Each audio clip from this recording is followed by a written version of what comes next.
Welcome to the party. I'm Sam Ekstrom of Locked On Sports Minnesota. It's game day, and I have a surprising revenge angle to tell you about. What's up?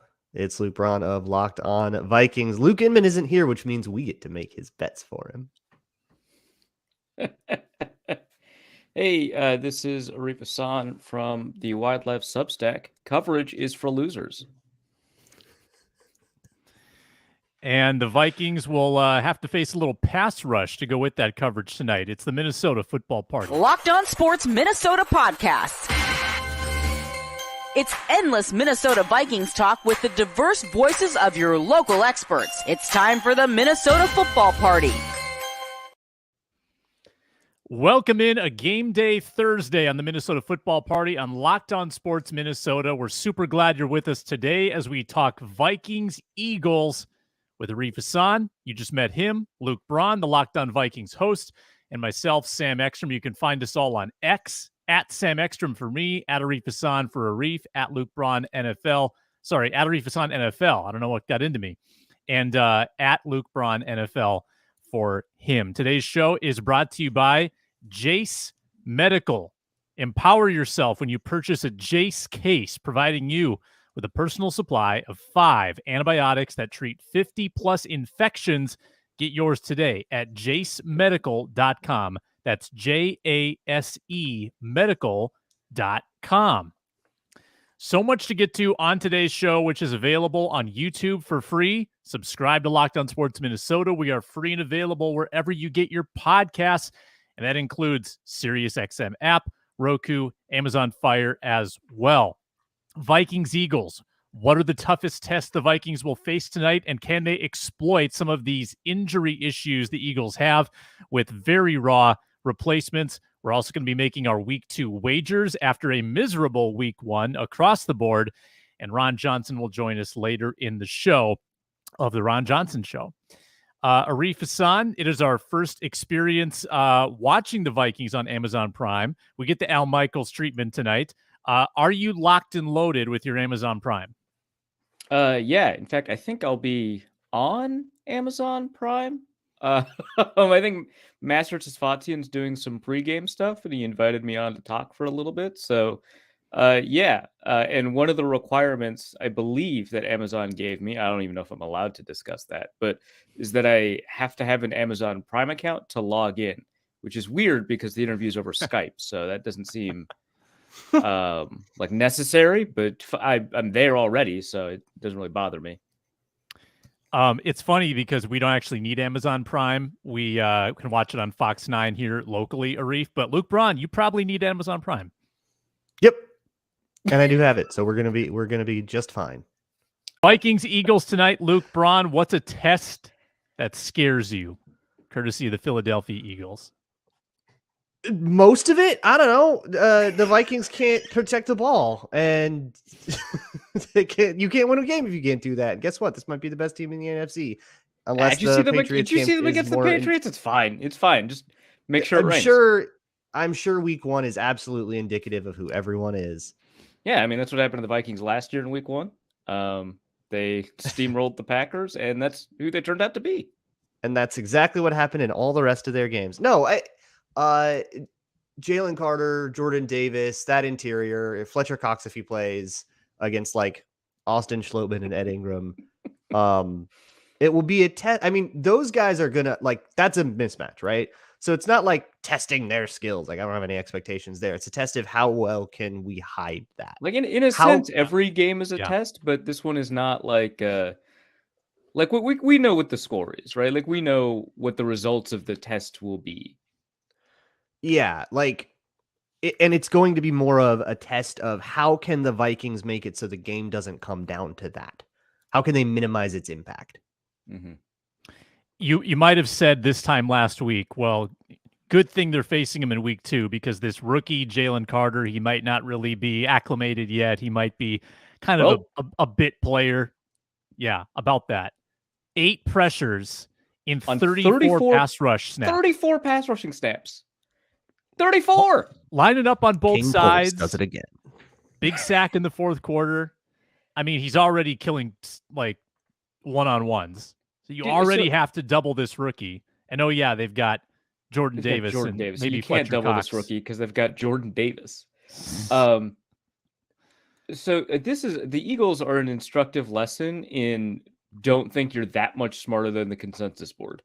Like it's like it's all they've been doing is just winning against the consensus board, and all these players are very good. Obviously, if there's an unknown injury, right, and stuff like that, and the player drops, was it just off field with all of them? Was that it's got to be that, right? Because it's you can't watch Jalen Carter at Georgia and be like, nah. Like you can't be a sensible person. You know what the off field was for Jalen Carter. It wasn't like some secret, oh wow, we all found out that there was some off field issue with him. No, a bunch of teams thought he was like a total dick. Like it wasn't just the driving thing. Yeah. Yeah, I guess. Okay, so it was very nobody went to his birthday party. Like I think that's what everybody overthought. It's weird because the off field, the discussion about Jalen Carter's off field was so screwy because it was different stuff, right? So initially a lot of the off field stuff before any of this racing the car, initially some of the off field stuff was he doesn't his teammates don't like him, and then his teammates were like, what are you talking about? We love this dude. Are you kidding me? and then people were like, well, okay, well that's not it. The teammates love him, but he doesn't work very hard. And which, at this point, you're just like, well, how much work does he need to, Randy Moss didn't work very hard. What level of work do you want? And then it was, he got involved in a deadly car race, which fair enough. But going forward, how much of that is that going to be an issue? So I don't know. It was the whole thing. All the Georgia players you've got a concern about, right? I don't want to go out of my way to impugn the way Kirby Smart runs his very successful program, but there seems to be a consistent pattern. There's stuff kind of that people are in front of, like Jalen Carter. There's stuff that people suspect, like with Devontae Wyatt and George Pickens. There's stuff that people, I don't want to name names, but they don't suspect, right? All of the Georgia guys have this issue, but the problem is, they're good players. Not always. But the problem is they're good players, right? Maybe not Lewis Cine, but the Georgia baller the Vikings thought they got. In fairness, of all the Georgia defenders, only the Eagles have seemed to have found the good ones so far. We'll see if Quay Walker can continue. We might see. Maybe tonight. Well, I don't think we will see Keely Ringo tonight. I think it's Josh Jobe. It's Josh Jobe. Is it Joby? When I was talking to, I think it's Jobe. When I was talking to a couple of Eagles beat writers, they were all pretty confident it was Josh Jobe, which that is such a deep secondary. My God. And they lost some to... guys. I mean, they lost Marcus Epps from last year, and they lost the other good safety. What was his name? Anybody? Chauncey Gardner-Johnson. Chauncey Gardner-Johnson. Thank you. Yeah, safety might not be incredibly deep, but I still feel like the cornerback group is formidable. The backup safeties they have are Terrell Edmonds and Sidney Brown, which is not a bad place to be. I think Brown is the one filling in from Blankenship. I would guess, but that's certainly not a bad place to be. The Vikings most years were not in that good of a spot. Obviously, this year the Vikings are weirdly stacked at safety, but most years the Vikings have had worse safety depth than this. This is a pretty good place to be. But yeah, you take a look at what they were doing in the preseason for the Eagles, that cornerback group, just incredible stuff. I mean, Josh Jobe was playing at a starter level last year as a rookie. Eli Ricks is playing at a starter level this year as a rookie, taking starter snaps, in camp as a rookie, and balling, right? He's playing really well, and he's the last guy on the roster. They have really good players that they would have liked to, Zach McPherson, who, he's on IR, so it's not as if they cut him, but that was a decision that they were going to have to make, is to get rid of a guy that they really liked over the past couple of years, that played all right from scrimmage, but was a really great special teamer. They've got cornerbacks on their roster that, it's not saying a lot given the state of corner around the league, but probably could start for, the fifth corner could probably start for 3 or 4 teams. That's an incredible amount of depth. Now, I think Justin Jefferson's better than all these guys, but, It's more of a long-term thing. Last year in the Super Bowl, 22 of 22 starters played, which is nuts. And they had a lot of depth too, and they just didn't need it. What? But like that's an advantage that plays out in, November and December when everyone's a little bit hurt, and then it comes down to, my depth's better than your depth, so my injuries matter less. That comes into play a little bit less week 2 when, we're talking about, the Eagles are banged up and they're missing like 3 players. Like it gets a lot worse 4. down the stretch for teams. Maybe 4, but I think the 3 are fairly significant because the presumed replacements are all extremely raw. Yeah, that's a good way to well, except for DeAndre Swift, right? Well, I've seen Rashad Penny is going to get a lot of that work too. Okay. And I wasn't even really thinking about the healthy running back. Scratch, immediate backup. I love the NFL. I don't care about running back, but Blankenship out, Brown in. Join us, Sam. That could be. Hey, I'm a convert. I don't care about running back. That's a rookie 3rd-round pick who had a decent preseason, has no regular season experience. James Bradbury out, Job in. He's got 23 career snaps. Nakobe Dean out. And here's my revenge angle that I teased in the open. Christian Ellis, Vikings camp body. 2 years ago? Christian Ellis from 2021. And this is the hilarious part. He was Mr. X, right? He's been on the Eagles roster. Say what?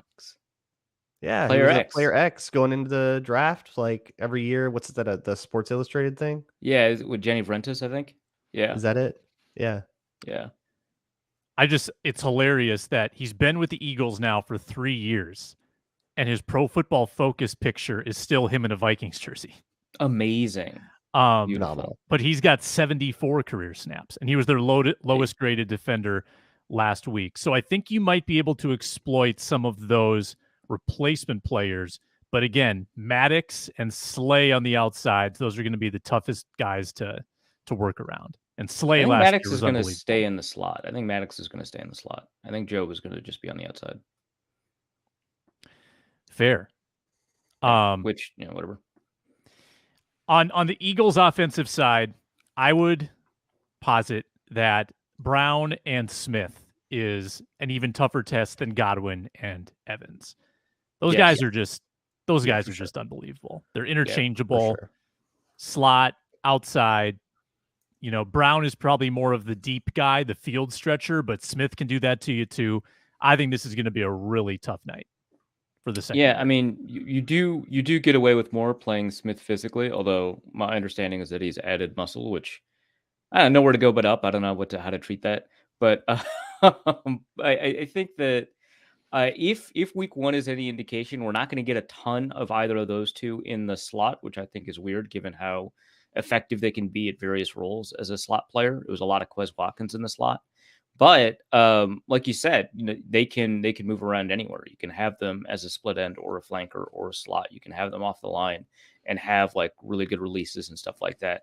I do think like the concern is, I mean, the concern actually with those two is that even though like I would expect the Vikings to just have some coverage holes every week now, just because of the nature of the scheme, the goal is to get to the quarterback first. That the bigger problem here is this offensive line is like very good, and not just good at blocking, they're phenomenal at communicating, right? And which is, I think, going to be kind of an essential fact that the Vikings are going to have to deal with defensively. Now, the Patriots defense did all right, and one could very easily make the argument that they do some similar stuff, but I think that though Brown and Smith are big concerns, and Byron Murphy's going to have his hands full figuring out kind of whoever he's matched up that snap, he's going to figure out how to do that. I am more concerned because I just think those guys are just going to get open. I'm just more concerned about how to prevent that from becoming a huge deal, and that's going to be in the Vikings pressure packages. It's tough. So we're pretty lucky that the first opponent was Belichick, because he has all the same tools Flores has and kind of gave us a dry run of how those tools will play out. And the Patriots were able, it's fine. Well, they were able to get a lot of pressure. Yeah. With the zero blitz off man coverage thing, or middle of field close coverages 1, or even blitzing out of like 3, which is what the Vikings did a lot against Tampa Bay, was blitzing into like fire zone on the back end, which is 3 over 3 under. Yeah. 3 deep, 3 under. So it feels like, okay, if that's the game plan the Vikings wanted to come out with, that seems like one that works here. And the nice thing about it is it's sort of like the Bucks, what the Bucks did to the Vikings, where it wasn't really about guys losing pass protection matchups. It was about generating free rushers. And then it doesn't really matter how well the guards play. There's a linebacker coming between them. Yeah, I mean, the problem is, right, is that the Vikings will likely have a worse time of determining or of having the best available free rusher, as it were. Because if you've got a good offensive line that communicates very well and a quarterback that understands protections, the free rusher is going to be the outside most guy or least dangerous guy. Maybe it's the furthest back guy, but the least dangerous man, right? Which is very often the outside most person, but sometimes it's whoever's blitzing from deep. If you've got good communication, that's who is going to be the free rusher. If you've got poor communication, it's not. And the Vikings sometimes had a problem with that against Bulls.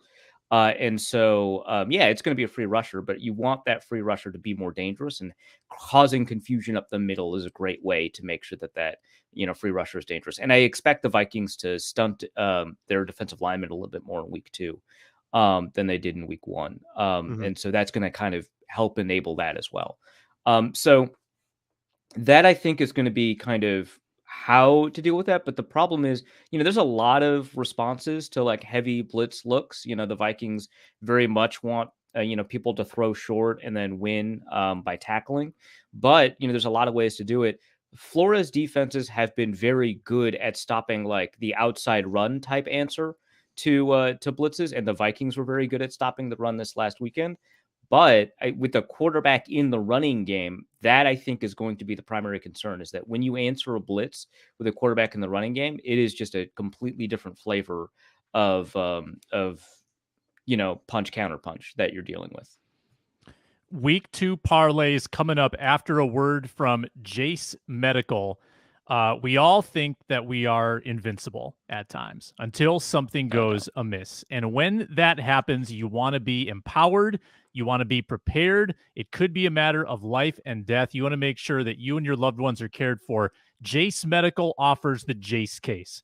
5 life-saving antibiotics for emergency use to give you peace of mind, so you're not just hoping you have access to medication. You know that you are secure. Jase Medical makes sure you have the medication in hand. It is simple. They handle everything from the online evaluation to licensed pharmacy medication delivery and ongoing consultation and care. So don't get caught unprepared. Save more than $360 by getting these life-saving antibiotics with Jase Medical, plus an additional $20 off by using code LOCKEDON at checkout at jasemedical.com. JASEmedical.com, promo code LOCKEDON for an additional $20 off. We all lost our parlays last week. Remember, we started with 1,000 mythical dollars. The minimum this week is $20. The maximum is $200. Luke Inman was scheduled to be the first picker. He did not send in his parlay as requested. He was given the chance. Therefore, we get to bet for him, and he is first up. So what would be the first Luke Inman leg of his parlay? I do recall 98.5 receiving yards. Okay, all at once. Give it to me again. Go ahead, Arif. Justin Jefferson over it's 94.5. 94.5 receiving yards. That sounds like a Luke thing. That does sound like a Luke thing. Biden JJ. Okay. And can you click these, Arif, and get us the odds? Sure. What's the other leg? So I think that he was very high on Jacksonville last year. If you remember, That's what I was going to say. He riding bet on the Jaguars. I think we got to go Jags plus 3.5 against the Jets. Yeah, have to. All right, let me put that in. It is plus 264. All right. Jags plus 3.5 plus 264. Actually, we should have done more of a snake style, since that's if one of us wanted the Jags. Did any of us want the Jags?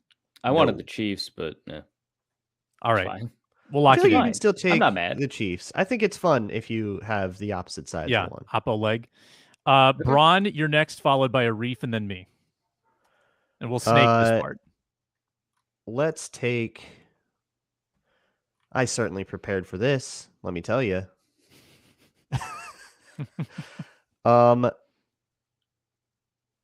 Let me go with Raiders Bills over 47. I think we're gonna see a bounce back game from the Bills, and I don't think the Raiders are like dreadful on offense or anything like that. We'll see if Devontae Adams plays. I'll take over 47. Arif. Did say I wanted the Chiefs, but I'm gonna go with Jalen Hurts 50+ rushing yards. It feels right. 50+ rushing.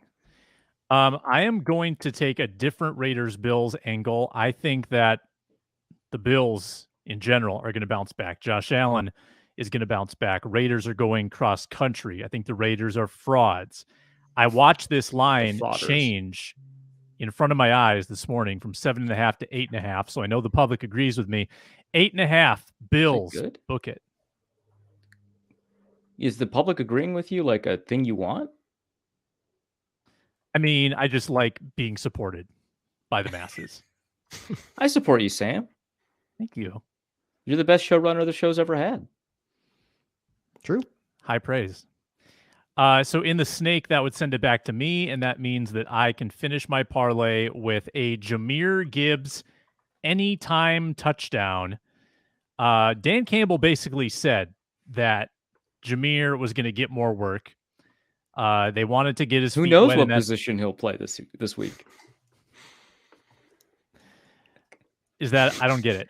So when he's positionless. Right before the season started, they're like, we're going to use Jahmyr Gibbs in ways that people have never used players. He can play any position. It's just going to be crazy. You've never seen a player used like this. And then he plays just like running back. It's just normal, pretty much running back. Third down running back, some swing passes. I think he gets more work, and I think he scores a touchdown. $50 at plus 349 for my parlay. Whew. I'm taking the Chiefs minus 3.5.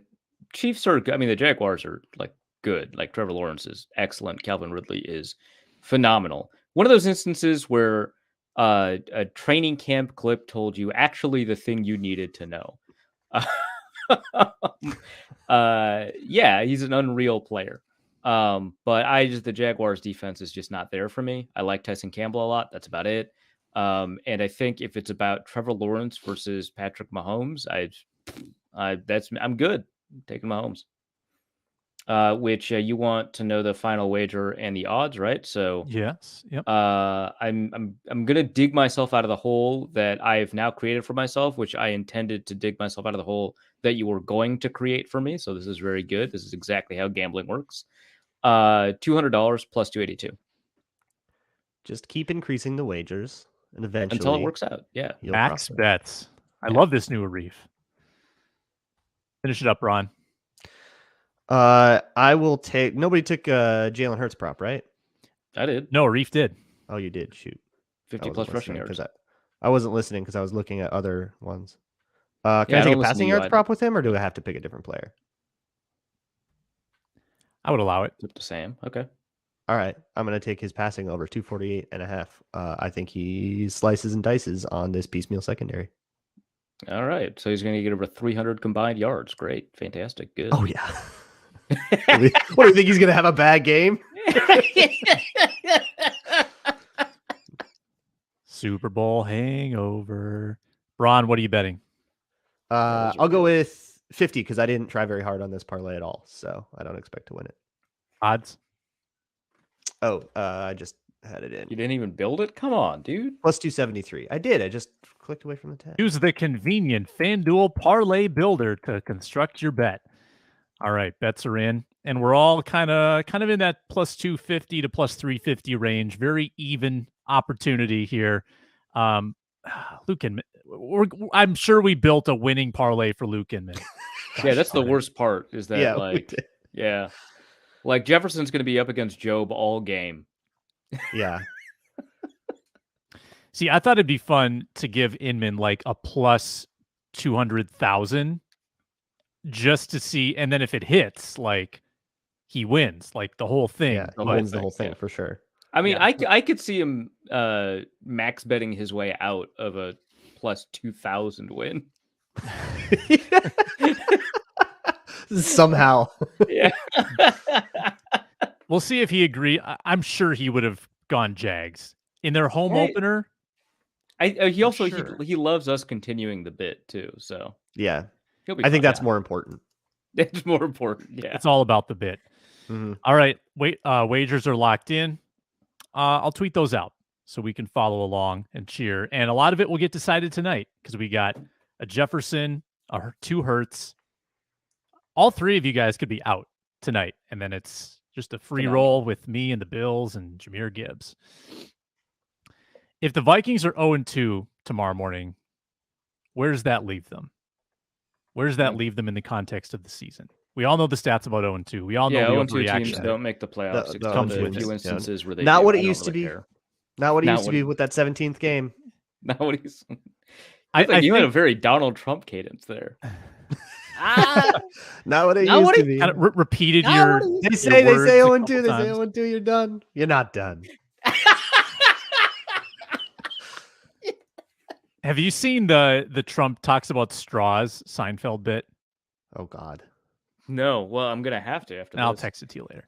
I I look. thi- Look, they lost a game against the Buccaneers that they shouldn't have. The underlying metrics were fine, which doesn't take the win or the loss away. But I'm comfortable calling them fraudulent losers after that. I think that's great.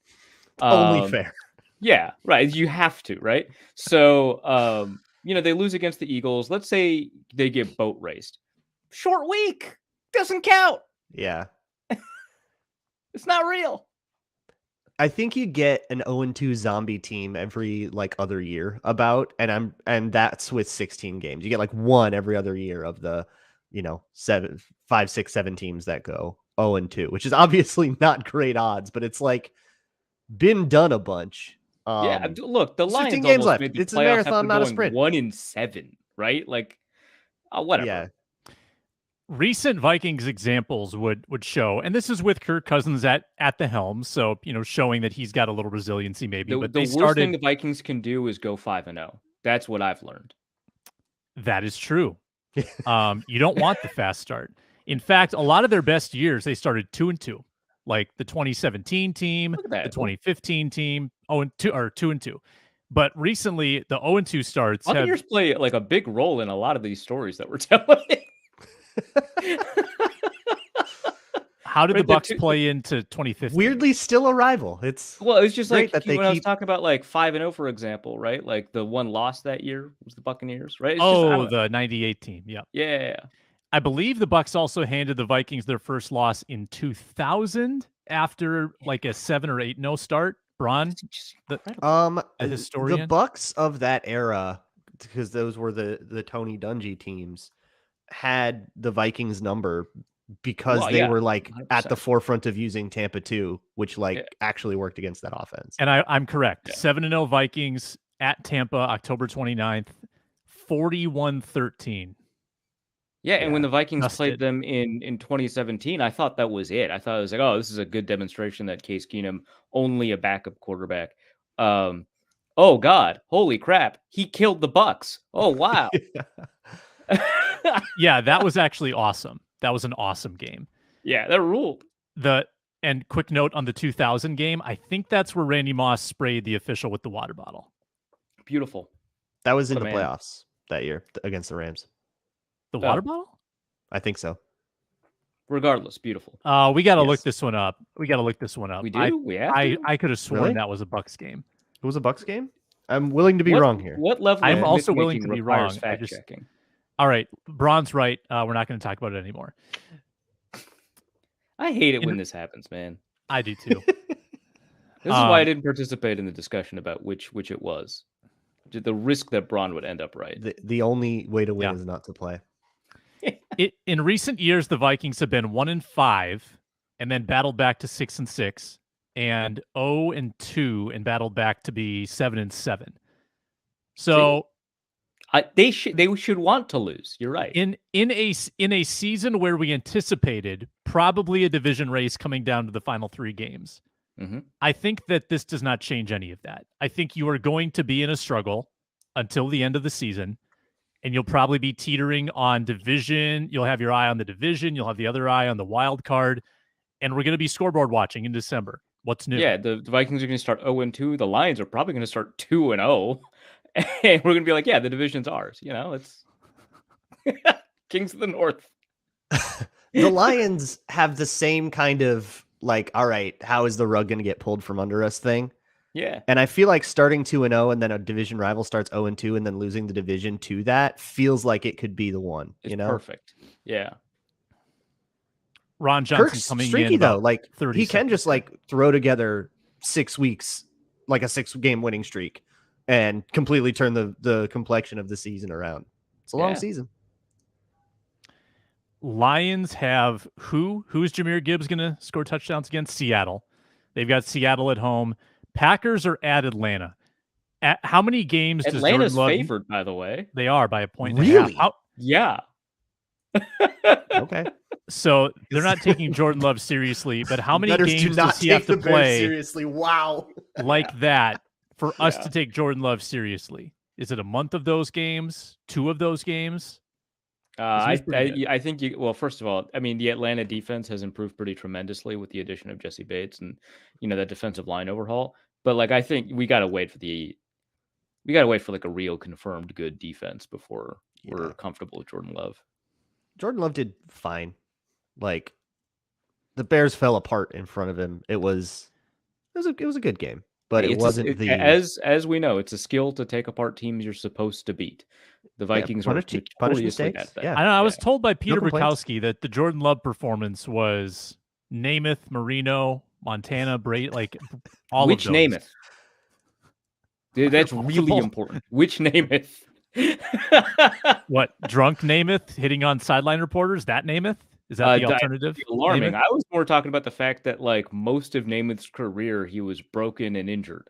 Like he was not good at playing quarterback for like the back half of his career. Fair. I just threw that name out, not knowing anything about bad Joe Namath. Yeah. Marino was always good though, so it's fair. Yeah. The takeaway from that game has to be just to laugh at the Bears. Like that's what's important here, and we can't lose sight of what's important. We can't. Yeah, that's spiritually we should strive for that. Yeah. And then before we put a little asterisk by the Packers win. I was like, it was just I mean, come on, we're Vikings fans. We know how to construct the moral of the team. To the Lions win over the Chiefs. Like come on, Tirico? we got to put some asterisks next to the Green Bay win over the Bears. We know how to take a win and not take it seriously. It's all we ever do. Ron Johnson coming up here. First, a reminder to check us out on the Sirius XM app. There are good partners there. Search Locked On Sports Minnesota. Find the Ron Johnson Show, our team postcasts after every game, and the Minnesota Football Party coming to you Mondays and Thursdays with the full crew. Ron Johnson joining now. He's at 3Ron Johnson on X, host of the Ron Johnson Show here on Locked On Sports Minnesota. Ron, good morning. We're talking about the fear of an 0-2 start. That's always the worst case scenario for fan bases. What would be your panic level if the Vikings were 0-2? It wouldn't be that high. I mean, I'm not gonna lie. Like it wouldn't be that. I mean, it's a long season. They went 13-4. You could lose 2 and then run off the next couple. Like it's one of those things where we talk about early in the season, we knew they're gonna have a tough stretch. Then later in the season, when they get some of these Packers, Bears, Lions games, not to say the Lions is easy, it might start to matriculate a little bit better for them and start to get a better picture of it. But I wouldn't panic at 0-2. Now 0-4, then I might be a little nervous. Like if or even 0-5. You look at the Chiefs, you look at the Panthers, you look at the Chargers. 0-5, okay, yeah, you can panic. But I feel like the Panthers should be a win. I feel like by then the Brian Flores defense will be a little bit better. We shouldn't have some of these weird, random run off the field penalty things happening. And again, I honestly feel like the Vikings are a team that plays up and down to their competition. I think they might have played down to the Buccaneers. And tonight, it's talking about playing up to their competition. They'll have to do that better than they did in primetime last year, where it wasn't even a fair fight. We talked about this on the Ron Johnson Show earlier in the week, but what does your gut tell you about their ability to bounce back against a really good team? Well, the good thing is the Eagles have a lot of guys hurt. They have a couple of DBs hurt. Fletcher Cox might not play. Their linebackers not playing. So I mean, this is not a bad time to get the Eagles. Even their running back, Kenneth Gainwell, is out as well. So, I mean, there's a lot of key pieces to their puzzle for the Eagles that are out. So I think Brian O'Neill said it best. Both teams are on a short week. It's not like it's just the Vikings and the Eagles are coming off a bye. They're coming off a tough game against the Patriots. So I'm not too worried about that, but I will say playing up to the Eagles, the biggest thing is containing Jalen Hurts. If Jalen Hurts gets out there early, like last year, he punched him in the mouth. If he gets out going early, it's going to be a long one. But I think he only had 170 yards passing last week. So, or like feels like it was this week. I guess it would be Sunday's the start of the week. So, right, yeah. Like this week he had 170. We'll see what he does on Thursday night or tonight. But I feel like when you look at what the Vikings do offensively, I think they do enough. I think there's some things Kevin O'Connell needs to simplify, and I hope maybe on a short week he does it. Maybe that's the key. It's like, hey, we have a short week. I don't have time to install a bunch of crap. Here's the things that we do better than them. Here's my guys that are better than their guys. I think Darius Slay is probably going to want a lot of Justin Jefferson if he can get him. But I don't know if Kevin O'Connell's going to let that happen. I think he's going to move him around in the slot and around the field a bunch and then utilize a guy like Jordan Addison. And so I think that's going to be the key. We're going to see probably a TJ Hawkinson unlocked a little bit tonight because the Eagles got not destroyed, but they got hurt a couple of times by the tight end of the Patriots. And that's because Mac Jones is like, look, who else can I throw it to? So I'm going to throw it to the tight end. I think that's where and remember too, the Eagles gave up some easy turnovers, got some easy turnovers to get some of those points. So without those turnovers, who knows? The Patriots probably win that game. So if the Vikings cannot give them a short field, flip the field when they need to, play smart football. This could be one of those Vikings wins on Thursday where everybody's like, wait, you lost to the Bucs and then you beat the Eagles. And honestly, that's what Minnesota sports is about.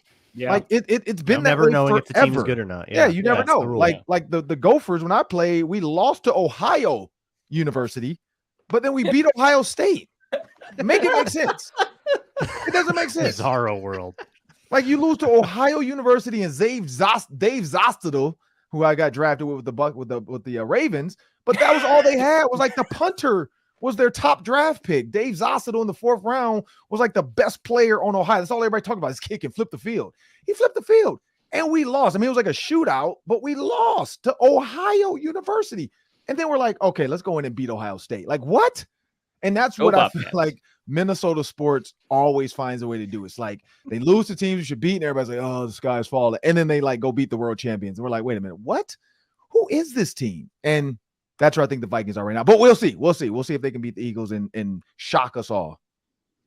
All right. First, I just want to say, love the hoodie, especially with the way you got the stripes on the front of the sleeve. Yeah, the throwback, the hood itself for that's those killer. With the back picture. Oh, look at that! Oh, that's gorgeous. That's killer. It's the throwback, So yeah, quarter zip. It's a quarter. It zips. Good job, Unreal.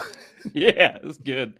I was gonna I was gonna feel obligated to talk about the Justin Jefferson stuff, so I'm glad you got that out of the way to talk about Darius Slay, because I really wanted to ask, man, how good is Jalen Carter?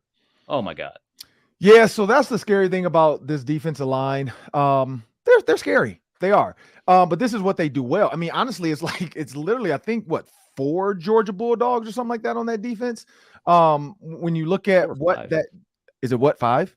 I think it's 5, isn't it? Right? Because DeAndre Swift is the 6th dog, I think, is one of the things that they were talking about. Oh, yeah, I forgot about that. Yeah. But on Kobe Dean's not going to be there. So yeah, he's out too. Kobe Dean's out. But when you look at this defense and what they do, Jalen Carter, year in and year out, because people keep saying they lost Ndamukong Suh, they lost what's his name, Linval Joseph, but then they reloaded. They reloaded and got some young guys in there. So the defense, this is what the Eagles do. They attack gaps. Avonte Maddox, who's one of their other DBs, they don't know if he's up or down. I think he's going to go, though, it sounds like. I didn't see him on the report. But when you look at this team, they attack from numerous angles. They use the corners to blitz, similar to the Buccaneers. And the Buccaneers, this is what's crazy. Antoine Winfield's only his 3rd year, and he has the the franchise record for sacks.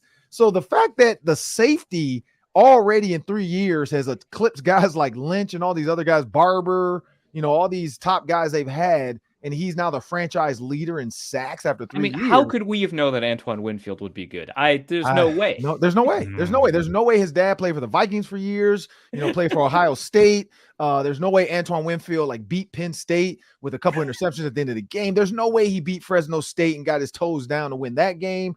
He didn't play in Minnesota for 3 years. He didn't go to high school at Eden Prairie. We didn't know because he went to high school in Texas. I know he played Eden Prairie youth football with Carter Coughlin and Blake Cashman. But no, there was no way we could have predicted a guy that his son has the same name as him is possibly going to be a good DB, if not just similar, not even great, just similar to dad. There's no way. No way. We'll just go draft somebody else from TCU. But that's what our plan was.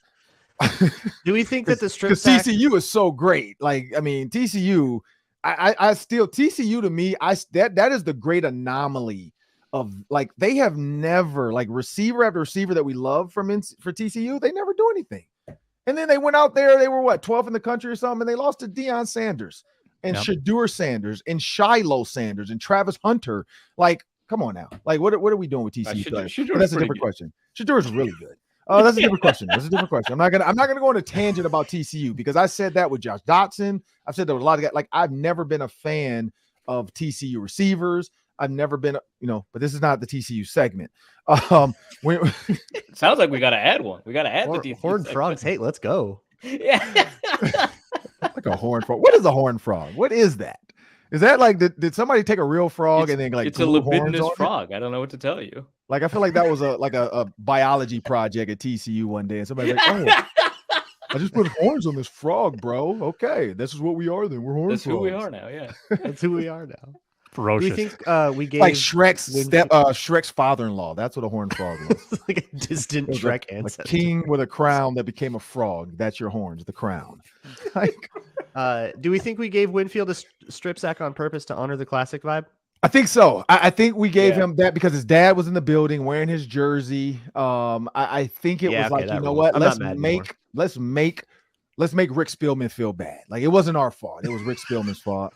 How can I honor and show that I'm a better GM than Rick? Hey, NFL scriptwriters, please let Antoine Winfield get a strip sack fumble. And then also let him almost blow up Justin Jefferson and get an interception. Potentially, if he wasn't trying to kill Justin Jefferson, that's a pick. Let's really just. That is also the Antoine Winfield story, by the way. Speaking of Justin Jefferson and big hits, Ron, did you ever get to peel back and level someone after an interception the way that Justin Jefferson did? No, unfortunately not. I wish, because it looked very fun. I've seen satisfying. that ball almost if he was actually thinking about it, he probably could have punched the ball out too, because the guy had no idea Justin was coming on the left. He looked pissed. I will say he ended up leaving his feet because of the collision. That's how hard of a hit it was that he lost his helmet and left his feet. I'm glad he didn't launch himself, because he might have got a nice little hefty fine for launching and targeting if he hit the guy in the helmet. But it was all shoulder on shoulder crime. I loved it. It was a great hit. But no, I've never had one of those. I wish I would have. We knew Jefferson was stronger than he looks. The way he powers through contact. The touchdown against Green Bay last year. I mean, it's just oh my God, this guy has tons of strength. But hitting a dude is a little bit different than powering through a hit, right? That was crazy. Yeah, no, and Justin Jefferson's gotten, I don't know if you guys noticed, if you go back to his rookie year and look at his body type, his legs, his arms, and look at him now, what people forget is he was 20, that last year in college. And so he's just kind of hitting that grown man type of puberty. It's a different, men go through puberty and then they hit grown men puberty. That's always what people say, dads versus sons. Oh, is that why I lost all my hair? Yeah, it was your grown man puberty. Your hair fell out. I'm looking forward to it.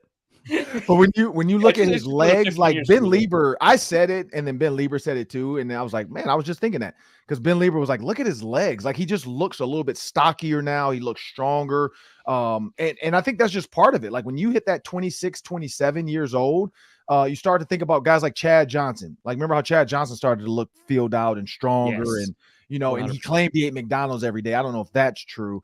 But maybe that's part of it. Maybe you got to eat McDonald's every day to get thicker. Well, it's good. It's good for his brand to say weird stuff like that. Yeah, but Yeah. so Chad Johnson got bigger. Look at Terrell Owens. Same thing with him. He started to get ridiculously cut up. It's just part of that growth when you mature in that 4th, 5th, 6th year. The key for Justin Jefferson too is staying healthy, because this is that age where as you get bigger, then those muscles with your bones start to hold on more weight. And so that's the thing. I don't think Jordan Addison, I don't think Devontae Smith will ever get that. Like, they're always going to be like what they are, which is like not stick figures, but smaller, svelter guys. But Jefferson does have a frame where it looks like he can put on some pounds and some muscle, which it looks like it's coming. Addison pulled the Ron Johnson, scored a touchdown in his first game. What'd you think about his debut?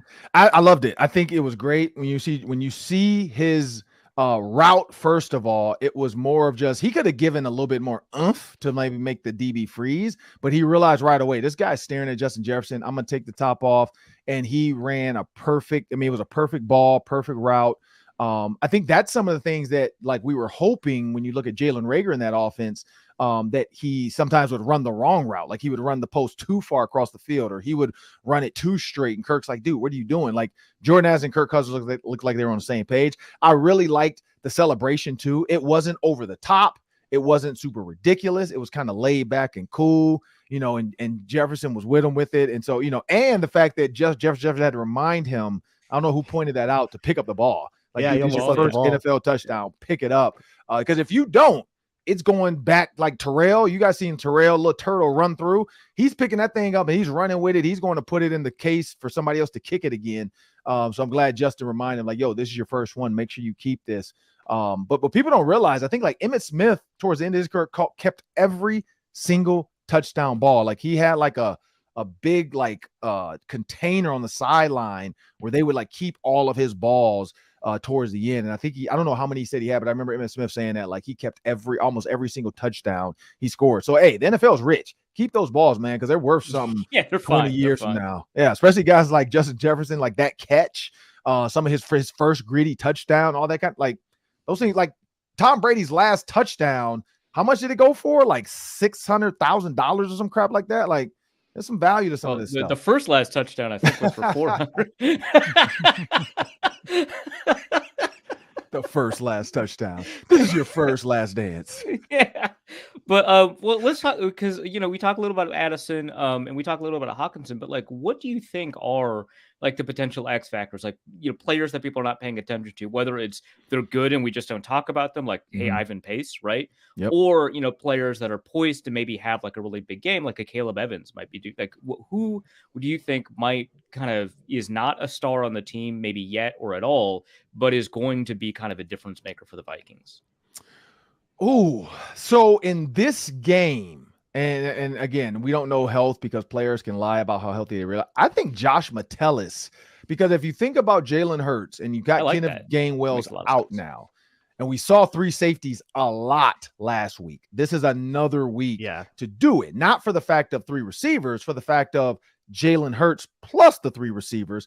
And so I'm looking forward to seeing how they employ Josh Metellus, because Josh Metellus, I'm not gonna say he's the blitzer. I think Harrison Smith and Cam Bynum probably are better blitzers, because there were some times where Josh Metellus kind of looked like, okay, I know the play, but am I in the right spot? But I feel like Josh Metellus, like that first game, maybe it was a little bit of nerves, just signed a big contract or extension or whatever. Maybe this one he settles in. He's like, okay, I'm a starter. Like, I'm a guy on this team. I've done this in college in Michigan. I can do this for Minnesota. So I think he's a guy that can be a disruptor.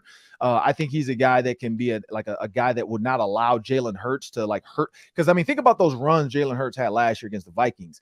It was because you had guys like Eric Kendricks, nothing against them, who weren't as fast. I think Josh Metellus is similar in speed. Who was the guy who got caught slipping by Baker Mayfield that should have maybe hit him? Well, Ivan Pace. And so when you think about that, Ivan Pace second guessed himself about going to hit a quarterback. I don't think Josh Metellus does that. Josh Metellus is the spy in that situation instead of Pace. I think that's not a first down. I think Josh Metellus fires off right away. Like, I got to go make this hit. Same with Byron Murphy, talking about get your weight up. I think this is a game where guys will realize, look, we can't go high on these quarterbacks. Take their legs out, treat them like running backs. Screw that. I know sometimes you want to go high on the quarterback because you want to stop him from throwing the ball, but like just hit him in the legs. It's harder to throw the ball accurately with somebody hitting you in the legs. And so I hope that Byron learned from that. One, you don't need to get your weight up, but don't worry about a stiff arm from a quarterback. Go shoot him out like you would do a running back. I think we got to get a score prediction on record. Let's go around the circle. Man, I hate these. Go ahead. Kill me every time. Yeah. 1 Ron, million. why don't you kick us off then, Ron? Kick us off. 1 trillion to 7. I like this energy. I hate score predictions. I'm the worst. Like I be feeling like so great about games, and then all of a sudden it's like 42-7. Like what the? Yeah, exactly. We were We need a all bleep. wrong last We need week. like a though. bleep. Did Like a one person sticker pick the censored Bucks to win? Did one credible No. person? One of us. No. Nope, not a one. No. Nobody. I don't think America. Did anybody in America pick the Bucks to win? Someone on NFL Network did that was a Buccaneer, but I forget who. Okay. Did the I Bucks? mean, if he even was, pick it the Bucks doesn't to really win? I don't count. think Baker Mayfield picked the Bucks to win. Like, did somebody check his FanDuel slip? But they did go under, right? The over under. They were under. Yeah, they Yeah, definitely yeah, were. That's what I thought. Yeah. So okay, so here I go. I'll go with this with the Eagles Vikings. I'm gonna be very positive about this. Frick. I want to say the Eagles, but I want to say like 17-14. Like I don't think it's gonna be a high Good time for scoring the Thursday defense. night game. I think it's gonna be like a sloppy field goal or like a 15-14, like 3 field goals, but it could be 14-15 Vikings. 5 field goals, Vikings win. The defense holds Jalen Hurts to 2 touchdowns, and then maybe at the end, or like 15-13. Like the Bucks, the Eagles got to go for 2 at the end to try to tie the game up, and they can't do it. 15-13 Vikings. You're building a whole story, man. I like We it. need Jerry Burns to come rip Bob Schnelker or defend Bob Schnelker after that one. Luke Braun, what do you think? Thursday night football unders, right? Over under is 48.5. Actually, kind of wish I had taken that. Pretty high. With our Yeah. That's extra really high for parlays. Thursday. 20-20 tie. I don't care. Can you tie? Oh, you can tie in the regular season. Yeah, you can, especially with 10-minute overtimes. 20-20. It's gonna be a weird game. What's the thing we least expect, right? That's what the Vikings always do. Yeah. 20-20 26 tie. 26-24 Eagles heartbreaker. Jake Elliott last second field goal. 27-21 Eagles. Technically a 1-score game, but it's not going to feel like it. Let's get better Garbage next time week, boys. touchdown. Yeah. The backdoor cover. That would be a great The backdoor. backdoor cover. Yeah. That would be incredible. Yeah. Vikings backdoor cover. And then 10 days to actually get good at football to play the Chargers. There you go. All right, we're all on record. Ron Johnson, host of the Ron Johnson Show, at 3Ron Johnson on X. Catch him on the pregame show on the channel that we can watch tonight, Fox 9. So, And I got a question for you guys. Yeah. Next week's show, we'll talk about this. Justin Herbert. So think about that for next week. How excited are you guys to see him play football? He's just a social media quarterback, according to Just a Manny social media Wacho. quarterback. So I'm excited. that'll be good. Some really fun opponents in this early season, which It I am is. excited Patrick about. Mahomes. I hope Jackson Yeah. Mahomes is not allowed in Minnesota. Please keep him out of Minnesota. Nobody wants to see a TikTok in US Bank Stadium. Like Yeah, nobody there's wants going to be some kind of probation. There's never That's been a some bad TikTok news in for US you, Bank Rob. Stadium. Oh man. Yeah, well, that's our show for today. Ron Johnson, big thanks to him. Luke Braun, Arif Hasan. I'm Sam Ekstrom. Enjoy the game tonight. We'll talk about it all on the Friday Roundtable tomorrow morning. Ron Johnson hosting. Luke Inman might be back from his trip. We'll see. I'll be on that show as well, talking Vikes Eagles tomorrow on Locked On Sports Minnesota. Until then, so long.